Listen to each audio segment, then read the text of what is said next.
నమస్కారం. ETV news కి స్వాగతం. ఈనాటి ముఖ్యాంశాలు. విశాఖ మెట్రో రైల్ ప్రాజెక్టులో కీలక ముందడుగు. కేంద్రం సూత్రప్రాయ ఆమోదం. ఢిల్లీలో కేంద్ర మంత్రి ఖట్టర్తో చంద్రబాబు చర్చలు.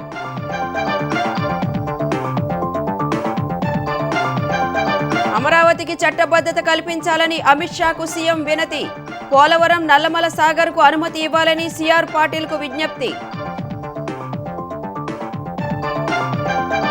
రేపటి నుంచి ఆంధ్రప్రదేశ్ బడ్జెట్ సమావేశాలు. ఉభయ సభలను ఉద్దేశించి ప్రసంగించనున్న గవర్నర్.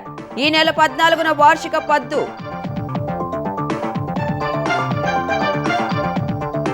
తెలంగాణలో పురపాలక ఎన్నికలకు సర్వం సిద్ధం. రేపు ఉదయం 7 గంటల నుంచి పోలింగ్. పటిష్ట భద్రతా ఏర్పాట్లు చేశామన్న డీజీపీ.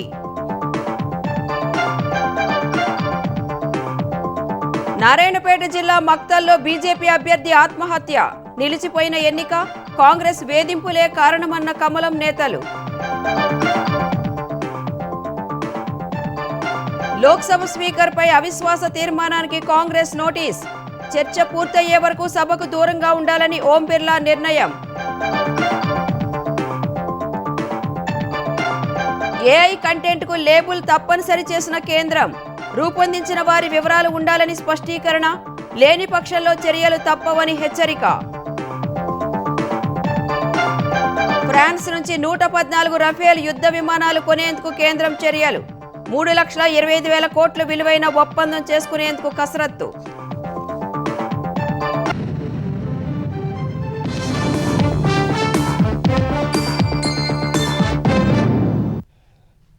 విశాఖ మెట్రో రైలు ప్రాజెక్టు సాకారం దిశగా కీలక ముందడుగు పడింది. ఎంతో కాలంగా ఎదురుచూస్తున్న విశాఖ మెట్రో రైలు ప్రాజెక్టుకు కేంద్ర ప్రభుత్వం సూత్రప్రాయంగా ఆమోదం తెలిపింది. ముఖ్యమంత్రి చంద్రబాబు ఢిల్లీ పర్యటనలో కేంద్ర పట్టణాభివృద్ధి శాఖ మంత్రి మనోహర్ లాల్ ఖట్టర్ ఈ విషయం చెప్పారు. మరోవైపు అమిత్ షా సహా 7 కేంద్ర మంత్రులతో వేర్వేరుగా సమావేశమైన చంద్రబాబు అమరావతికి చట్టబద్ధత, పోలవరం నల్లమల సాగర్ ప్రాజెక్టుకు అనుమతులు సహా వివిధ అంశాలపై చర్చించారు.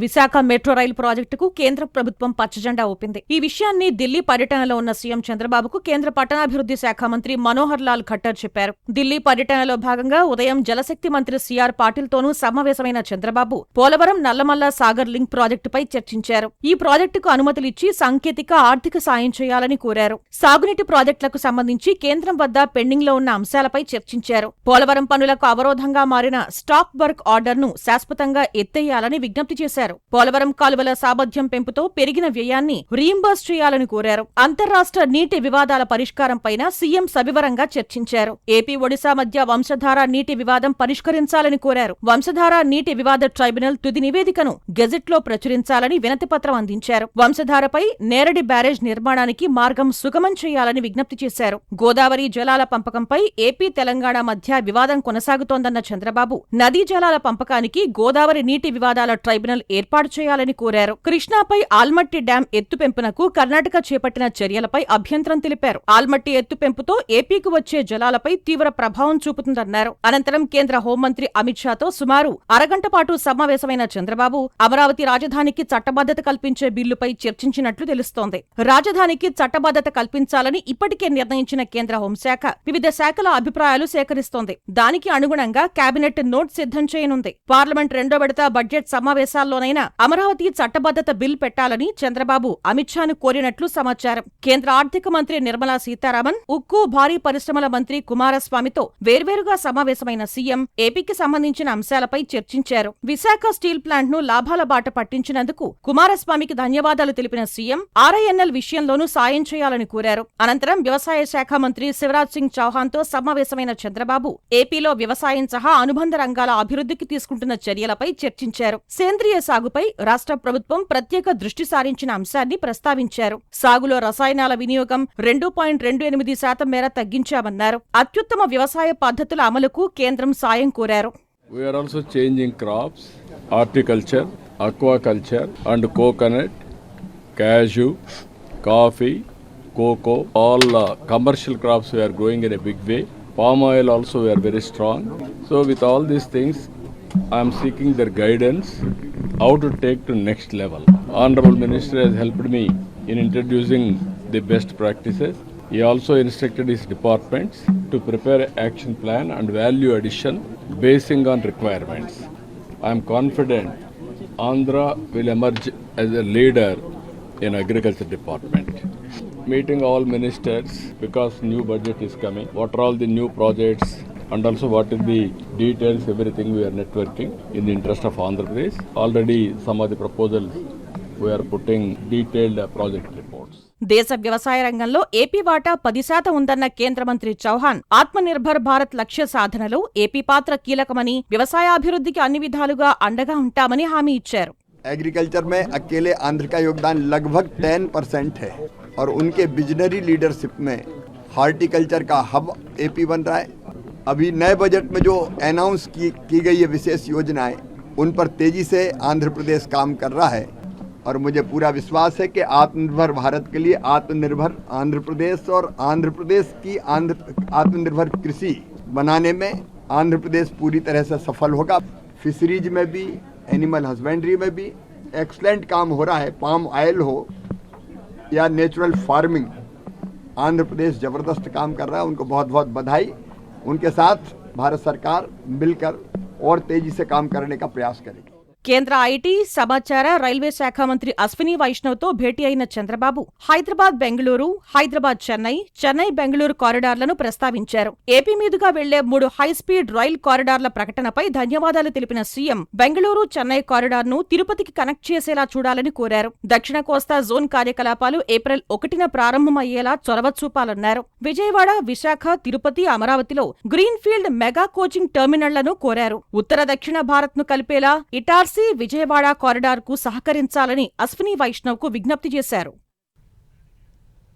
ఆంధ్రప్రదేశ్ బడ్జెట్ సమావేశాలు రేపటి నుంచి జరగనున్నాయి. గవర్నర్ అబ్దుల్ నజీర్ ఉదయం 10 గంటలకు ఉభయ సభలను ఉద్దేశించి ప్రసంగించనున్నారు. అనంతరం సభ వాయిదా పడనుంది. ఈ నెల 14న 2026-27 వార్షిక బడ్జెట్ను ఉభయ సభల్లో ప్రభుత్వం ప్రవేశపెట్టనుంది. సంక్షేమం, అభివృద్ధి సమపాళ్లుగా బడ్జెట్ రూపకల్పన చేసినట్లు సమాచారం. సభలో చర్చించేందుకు మొత్తం 23 అంశాలను అధికార పక్షం సిద్ధం చేసింది. అన్ని అంశాలపై చర్చించేందుకు దాదాపు 3 వారాల పాటు బడ్జెట్ సమావేశాలు జరిపే యోచనలో ప్రభుత్వం ఉన్నట్లు తెలుస్తోంది. కల్తీ నెయ్యి సహా పరకామణి చోరీ అంశాలపై సభా వేదికగా వాస్తవాలు బయటపెట్టాలని ప్రభుత్వం భావిస్తోంది. రేపు మధ్యాహ్నం సీఎం చంద్రబాబు అధ్యక్షతన సమావేశం కానున్న రాష్ట్ర మంత్రివర్గం అసెంబ్లీలో ప్రవేశపెట్టే వివిధ బిల్లులకు ఆమోదం తెలపనుంది. కాలం చెల్లిన చట్టాలను రద్దు చేయాలన్న సీఎం ఆదేశాల మేరకు పలు చట్ట సవరణలు చేయనున్నట్లు సమాచారం. అటు వైసీపీ ఎమ్మెల్యేలు గవర్నర్ ప్రసంగం వరకు సభకు వచ్చే అవకాశాలు ఉన్నట్లు తెలుస్తోంది. ఆంధ్రప్రదేశ్ అసెంబ్లీ సమావేశాలు ప్రారంభమవుతున్న వేళ స్పీకర్ అయ్యన్న పాత్రుడు సభ్యుల హాజరుపై కీలక నిర్ణయం తీసుకున్నారు. ఎల్లుండి నుంచి డిజిటల్ విధానంలోనే ఎమ్మెల్యేల సంతకాలు తీసుకోవాలని స్పీకర్ నిర్ణయించారు. బడ్జెట్ సమావేశాలపై అసెంబ్లీ కమిటీ హాలులో ప్రభుత్వ శాఖల కార్యదర్శులతో జరిగిన సమావేశంలో స్పీకర్ ఈ నిర్ణయం తీసుకున్నారు. వైసీపీ ఎమ్మెల్యేల గైర్హాజరు నేపథ్యంలో డిజిటల్ సంతకాల నిర్ణయం తీసుకున్నట్లు తెలుస్తోంది. సభ్యుల ప్రశ్నలకు సకాలంలో సమాధానాలు పంపాలని ఈ భేటీలో కార్యదర్శులకు స్పీకర్ దిశానిర్దేశం చేశారు. తెలంగాణలో పురపాలికలు, నగరపాలిక ఎన్నికలకు సర్వం సిద్ధమైంది. రేపు ఉదయం 7 గంటల నుంచి సాయంత్రం 5 వరకు పోలింగ్ జరగనుంది. మొత్తం 116 మున్సిపాలిటీలు, 7 కార్పొరేషన్ల పరిధిలోని 52.5 లక్షల మంది ఓటర్లు, 12,930 మంది అభ్యర్థుల భవితవ్యం తేల్చనున్నారు. మున్సిపల్ ఎన్నికలకు పటిష్ట బందోబస్తు ఏర్పాటు చేసిన పోలీసు శాఖ కోడ్ ఉల్లంఘిస్తే కఠిన చర్యలు తప్పవని హెచ్చరించింది. తెలంగాణలో పురపాలక, నగరపాలక సంస్థల ఎన్నికల పోలింగ్కు సర్వం సిద్ధమైంది. రేపు ఉదయం 7 గంటల నుంచి సాయంత్రం 5 గంటల వరకు ఓటింగ్ జరగనుంది. 32 జిల్లాల్లోని 116 మున్సిపాలిటీలు, 7 కార్పొరేషన్ల పరిధిలో 52.5 లక్షల మంది ఓటర్లు ఉండగా 2,981 వార్డులు, డివిజన్ల పరిధిలో ఎస్ఈసీ 8,203 పోలింగ్ కేంద్రాలను ఏర్పాటు చేసింది. ఎన్నికల కోసం 16,031 బ్యాలెట్ బాక్సులు ఉపయోగించనున్నారు. 742 మంది జోనల్ అధికారులు, 279 మంది ఫ్లయింగ్ స్క్వాడ్లు, 381 స్క్వాడ్లు, 1,370 మంది రిటర్నింగ్ అధికారులు, 1,547 ఏఆర్ఓలు, 9,560 మంది పోలింగ్ అధికారులు, 31,428 మంది సిబ్బంది ఎన్నికల విధుల్లో పాల్గొంటారు. అన్ని పోలింగ్ కేంద్రాల్లో వెబ్ కాస్టింగ్ ఏర్పాటు చేసిన ఎస్ఈసీ ఎక్కడైనా రీపోలింగ్ అవసరమైతే మరుసటి రోజు నిర్వహించనున్నట్లు తెలిపింది. పోలింగ్ రోజు ఎలాంటి అవాంఛనీయ ఘటనలకు తావు లేకుండా పోలీస్ శాఖ 25,000 మంది పోలీసులతో బందోబస్తు ఏర్పాటు చేసింది. సమస్యాత్మక కేంద్రాల్లో ఓటింగ్ ప్రశాంతంగా జరిగేలా పెద్ద ఎత్తున బలగాలను మోహరించింది. పొరుగు రాష్ట్రాలైన రాష్ట్రాలైన ఆంధ్రప్రదేశ్, మహారాష్ట్ర,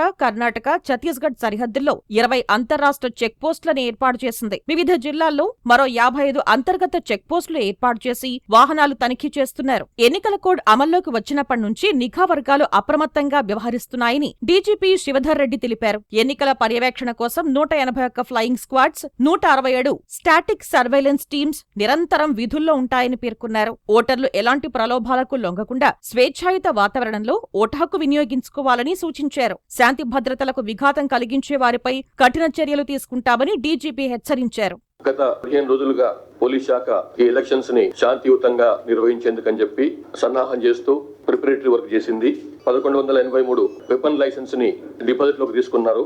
4318 మందిని గుడ్ బిహేవియర్ కోసం అని చెప్పి బైండ్ ఓవర్ చేసినాము. తర్వాత ఎలక్షన్ టైంలో అడ్వర్స్ నోటీస్ వచ్చినటువంటి వాళ్ళు 1800 మంది పైన ఉన్నారు. బ్యాడ్ క్యారెక్టర్స్ ని, ట్రబుల్ మాంగర్స్ ని పోలీస్ డిపార్ట్మెంట్ బైండ్ ఓవర్ చేసింది. బందోబస్తు విషయంలో ఏమాత్రం కూడా తగ్గకుండా పూర్తి బందోబస్తు ఏర్పాటు చేసి గ్రామ పంచాయతీ ఎలక్షన్స్ ఏ రకంగా అయితే పీస్ఫుల్ గా శాంతియుతంగా పూర్తి చేసినామో అదే రకంగా ఈ ఎలక్షన్స్ కూడా అట్లాగే పూర్తి చేస్తామని అనుకుంటున్నాం. రాష్ట్ర వ్యాప్తంగా డిస్ట్రిబ్యూషన్ కేంద్రాల నుంచి బ్యాలెట్ పేపర్లు, బాక్సులు, ఇతర ఎన్నికల సామగ్రిని తీసుకుని ఎన్నికల సిబ్బంది పోలింగ్ కేంద్రాలకు వెళ్లారు. జిల్లాలన్నింటిలోనూ పంపిణీ కార్యక్రమాన్ని కలెక్టర్, ఎస్పీ, ఇతర ఉన్నతాధికారులు పర్యవేక్షించారు. ఈ నెల 13న ఉదయం 8 గంటల నుంచి ఓట్ల లెక్కింపు జరగనుంది. అనంతరం ఫలితాలు ప్రకటిస్తారు. మున్సిపల్ ఎన్నికల వేళ నారాయణపేట జిల్లా మక్తల్ 6వ వార్డు బీజేపీ అభ్యర్థి మహదేవప్ప ఆత్మహత్య కలకలం రేపింది. తెల్లవారుజామున ఆయన ఉరివేసుకుని ఆత్మహత్యకు పాల్పడ్డారు. సామాజిక మాధ్యమాల్లో ప్రత్యర్థుల వేధింపుల వల్లే బలవన్మరణానికి పాల్పడినట్లు ఆయన భార్య సత్యమ్మ ఆరోపించారు. ఈ ఘటనపై కేసు నమోదు చేసి దర్యాప్తు చేస్తున్నట్లు పోలీసులు తెలిపారు. మహదేవప్ప మృతితో 6వ వార్డులో ఎన్నిక నిలిపివేస్తున్నట్లు అధికారులు ప్రకటించారు. ఈ ఘటనపై బీజేపీ నేతలు తీవ్ర విచారం వ్యక్తం చేశారు. మహదేవప్ప కుటుంబాన్ని ఎంపీ డీకే అరుణతో కలిసి ఆ పార్టీ తెలంగాణ అధ్యక్షుడు రామచంద్రరావు పరామర్శించారు. కాంగ్రెస్ బెదిరింపులు, వేధింపులే ఆయన మరణానికి కారణమని ఆరోపించారు. అటు బీజేపీ అభ్యర్థి మృతికి నిరసనగా హైదరాబాద్లో డీజీపీ కార్యాలయాన్ని బీజేపీ శ్రేణులు ముట్టడించాయి. లోపలికి వెళ్లేందుకు యత్నించిన నాయకులను పోలీసులు అడ్డుకున్నారు. ఇరు వర్గాల మధ్య తోపులాటలో పలువురు పోలీసులు, బీజేపీ కార్యకర్తలకు గాయాలయ్యాయి. అటు ఈ ఘటనను లోక్సభలో ప్రస్తావించిన కేంద్ర మంత్రి కిషన్ రెడ్డి ఎన్నికల వేళ సీఎం సొంత జిల్లాలో దౌర్జన్యాలు చేస్తున్నారని ఆరోపించారు. మహదేవప్పది ఆత్మహత్య కాదని, కాంగ్రెస్ చేసిన హత్య అని కేంద్ర మంత్రి బండి సంజయ్ ఆక్షేపించారు. మరోవైపు బీజేపీ అభ్యర్థి మృతిపై స్పందించిన తెలంగాణ పశుసంవర్ధక శాఖ మంత్రి వాకిటి శ్రీహరి తాను బెదిరించడం వల్లే చనిపోయాడని దుష్ప్రచారం చేస్తున్నారని మండిపడ్డారు. మహదేవప్పతో ఒక్కసారి కూడా మాట్లాడలేదన్న ఆయన బెదిరించినట్లు రుజువు చేస్తే ఎలాంటి శిక్షకైనా సిద్ధమని తేల్చి చెప్పారు. కృష్ణా నీటి వినియోగంలో కాంగ్రెస్, బీజేపీ కలిసి తెలంగాణకు అన్యాయం చేస్తున్నాయని మాజీ మంత్రి హరీష్ రావు ఆరోపించారు. ఎలాంటి ఇండెంట్, బోర్డు ఆదేశాలు లేకుండా 80% కృష్ణా నీటిని ఆంధ్రప్రదేశ్ యథేచ్ఛగా తీసుకువెళ్తుంటే కాంగ్రెస్ సర్కార్ ఏం చేస్తోందని ప్రశ్నించారు. తాత్కాలిక ప్రాతిపదికన కూడా 66% మాత్రమే తీసుకోవలసిన ఏపీ 80% వాడుకున్న ఈఎన్సీతో ఓ లేఖ రాసి వదిలేశారని ఆక్షేపించారు. ఈఎన్సీ పోస్టును ఖాళీగా ఉంచడమే తెలంగాణ హక్కుల పరిరక్షణలో సీఎం రేవంత్ రెడ్డి, నీటిపారుదల శాఖ మంత్రి ఉత్తమ్ కుమార్ రెడ్డికి ఉన్న అలసత్వానికి నిదర్శనమని హరీష్ రావు విమర్శించారు. ఈ వాటర్ ఇయర్ లో జనవరి 29, 2026 నాటికి ఆంధ్రప్రదేశ్ 664 టీఎంసీలు వాడుకున్నది. 66% వాడాలి.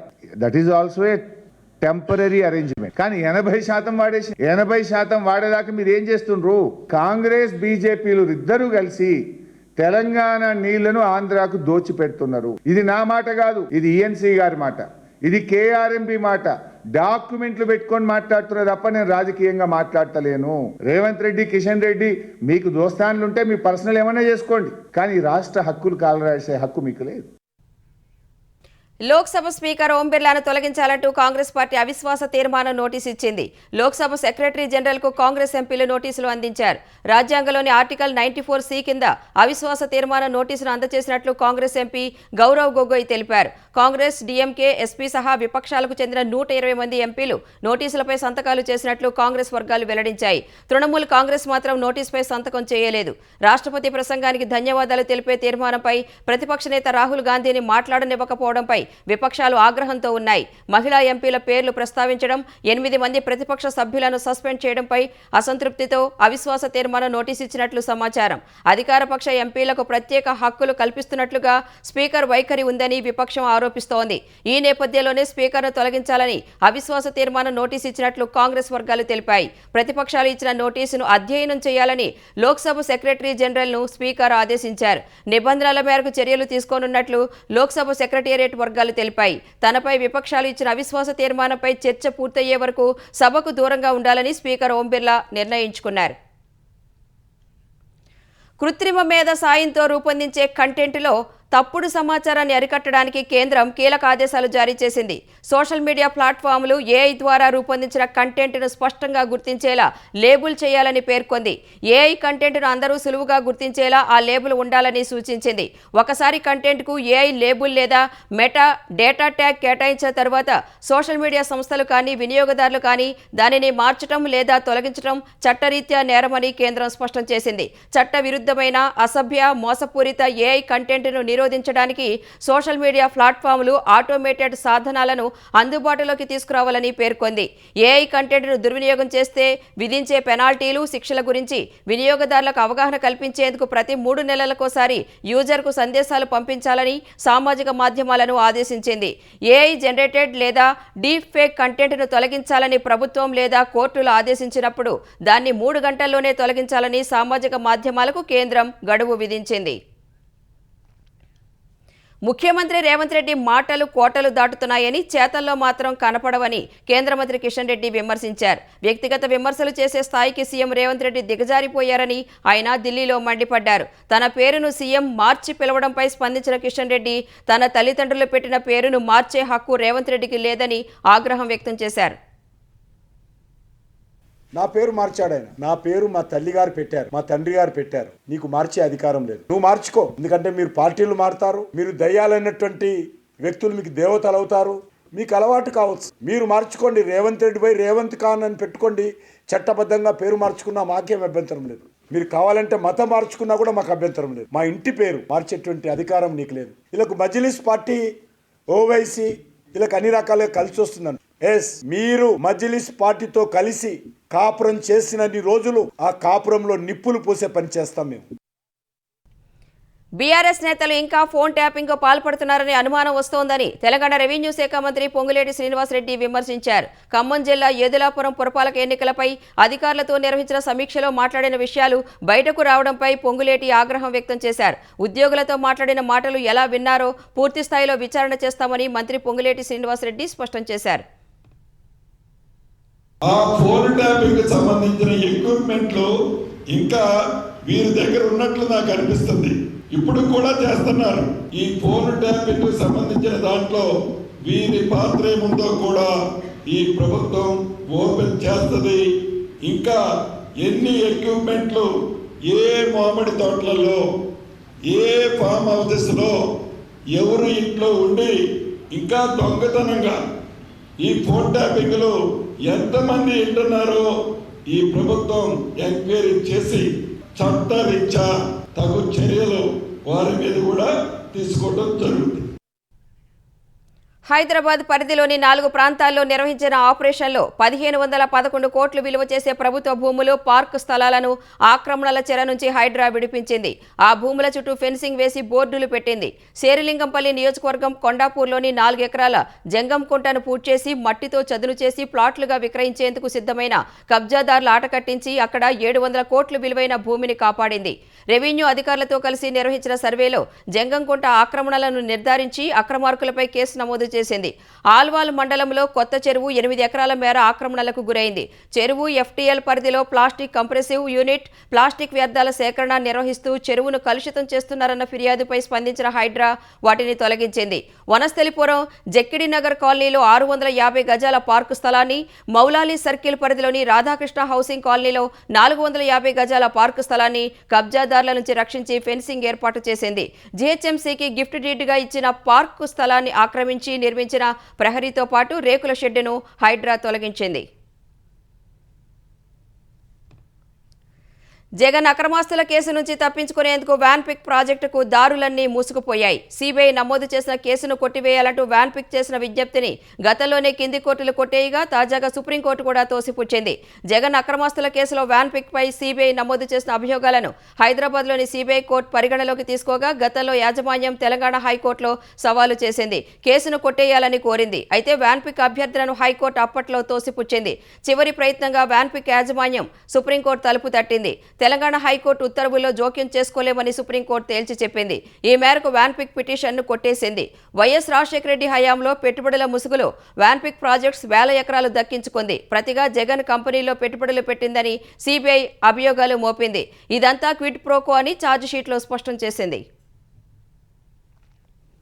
ప్రభుత్వ అంబులెన్స్ అందుబాటులో లేక ప్రైవేటు వాహనంలో తరలించేందుకు డబ్బు లేక మృతదేహాన్ని దాదాపు 13 కిలోమీటర్లు ద్విచక్ర వాహనంపై తీసుకువెళ్లిన హృదయ విదారక ఘటన బాపట్ల జిల్లాలో జరిగింది. చింతాయిపాలెం రాళ్ల చెరువుకు చెందిన నక్కా నాగేశ్వరరావుకు గుండె నొప్పి రావడంతో కుటుంబ సభ్యులు వెంటనే బైక్పై బాపట్ల ఏరియా ఆసుపత్రికి తీసుకువెళ్లారు. అప్పటికే నాగేశ్వరరావు మృతి చెందారని వైద్యులు చెప్పారు. మృతదేహాన్ని స్వగ్రామానికి తరలించేందుకు మహాప్రస్థానం లేదా ప్రభుత్వ అంబులెన్స్ ఏర్పాటు చేయాలని వైద్యులను కోరారు. అలాంటి సదుపాయం లేదని వైద్యులు చెప్పడంతో ప్రైవేటు వాహనదారులను అడిగారు. 2000 ఇస్తేనే చేరుస్తామని చెప్పడంతో అంత ఇచ్చే స్తోమత లేకపోగా కుటుంబ సభ్యులు దాదాపు 13 కిలోమీటర్లు మృతదేహాన్ని బైక్పై మధ్యలో కూర్చోపెట్టుకుని స్వగ్రామానికి తరలించారు. ఈ దృశ్యాలు చూపర్లను కలవరపెట్టాయి. బాపట్ల జిల్లా కేంద్రంగా ఉన్నప్పటికీ ఈ ఏరియా ఆసుపత్రిలో మహాప్రస్థానం వాహన సేవలు అందుబాటులోకి రాకపోవడం పట్ల ప్రజలు తీవ్ర ఆవేదన వ్యక్తం చేశారు. భారత రక్షణ రంగంలో సరికొత్త అధ్యాయం మొదలు కానుంది. ఆపరేషన్ సింధూర్ సమయంలో పాకిస్తాన్కు వణుకు పుట్టించిన రఫేల్ యుద్ధ విమానాలను భారీ సంఖ్యలో కొనుగోలు చేసేందుకు భారత్ సిద్ధమైంది. ఇందుకోసం ఫ్రాన్స్తో అతిపెద్ద రక్షణ ఒప్పందం కుదుర్చుకోనుంది. ఫ్రాన్స్ అధ్యక్షుడు ఎమాన్యుయల్ మ్యాక్రాన్ ఈ నెల 17న భారత పర్యటనకు రానుండగా 114 రఫేల్ యుద్ధ విమానాల కొనుగోలు ఒప్పందానికి రక్షణ శాఖ ఈ వారమే ఆమోదం తెలిపే అవకాశం ఉంది. ఈ ఒప్పందం విలువ సుమారు 3.25 లక్షల కోట్లు ఉంటుందని రక్షణ శాఖ వర్గాలు వెల్లడించాయి. ఇది ఆమోదం పొందితే దేశ చరిత్రలో అతిపెద్ద రక్షణ ఒప్పందం నిలుస్తుందని పేర్కొన్నాయి. ప్రపంచంలోనే ఫ్రాన్స్ వెలుపల రఫేల్ యుద్ధ విమానాలను అత్యధికంగా నిర్వహించే దేశంగా భారత్ అవతరిస్తుంది. ఈ కొనుగోలు ఒప్పందంలోని 114 రఫేల్ యుద్ధ విమానాల్లో 88 సింగిల్ సీటర్ కాగా 26 ట్విన్ సీటర్ యుద్ధ విమానాలు, దాదాపు 100 విమానాలను భారత్లోనే తయారు చేసేలా ఒప్పందం ఉంటుంది. దీనివల్ల అత్యాధునిక ఫైటర్ జెట్ టెక్నాలజీ భారత్కు బదిలీ అవుతుంది. వాయుసేన అవసరాల దృష్ట్యా దాదాపు 18 విమానాలను ఫ్రాన్స్ నేరుగా ఫ్లైఅవే కండిషన్లో అందజేస్తోంది. భారత్ వద్ద ఇప్పటికే 36 రఫేల్ యుద్ధ విమానాలు ఉన్నాయి. కొత్త యుద్ధ విమానాలు అందుబాటులోకి వస్తే మొత్తం వాటి సంఖ్య 176కు పెరుగుతుంది. అమెరికాలో స్థిరపడాలని కలలు కంటున్న వేలాది మంది భారతీయ ఐటీ నిపుణులను దెబ్బతీసే విధంగా అక్కడి చట్టసభల్లో కీలక పరిణామం జరిగింది. H-1B వీసా ప్రోగ్రాంను పూర్తిగా రద్దు చేయాలని కోరుతూ ఫ్లోరిడాకు చెందిన రిపబ్లికన్ పార్టీ ఎంపీ గ్రెగ్ స్టూబ్ ప్రతినిధుల సభలో బిల్లు ప్రవేశపెట్టారు. Ending exploitative imported labour exemptions act పేరుతో ఈ బిల్లును ప్రతిపాదించారు. అమెరికా ఇమిగ్రేషన్ చట్టాలను సవరించి H-1B వీసా విధానానికి పూర్తిగా స్వస్తి పలకడం ఈ బిల్లు ముఖ్య ఉద్దేశంగా తెలుస్తోంది. అమెరికా పౌరుల సంక్షేమం కంటే విదేశీ కార్మికులకు ప్రాధాన్యం ఇవ్వడం అమెరికా జాతి ప్రయోజనాలకు విరుద్ధమని గ్రెగ్ స్టూబ్ వెల్లడించారు. కార్పొరేట్ సంస్థలు తక్కువ వేతనాలకే విదేశీయులను తెచ్చుకుంటూ అమెరికా యువతకు దక్కాల్సిన ఉద్యోగాలను హరిస్తున్నాయని ఆరోపించారు.